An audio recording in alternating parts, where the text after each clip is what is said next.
A citizen of the United Kingdom who Border Patrol say entered the U.S. illegally, pleading guilty in court today. According to court records, 21-year-old Hamid Mohamed Nagy, along with 3 others, crossed the Quebec border in Somerset County in April. The group was caught after a passerby alerted authorities that 4 men were walking on the Golden Road. All 4 men were located and arrested. Records show Nagy, who had previously said he did not cross the border internationally during a hike with his friends, pleaded guilty in court.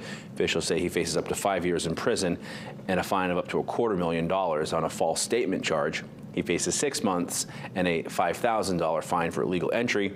2 other men involved in the case have pleaded guilty to entering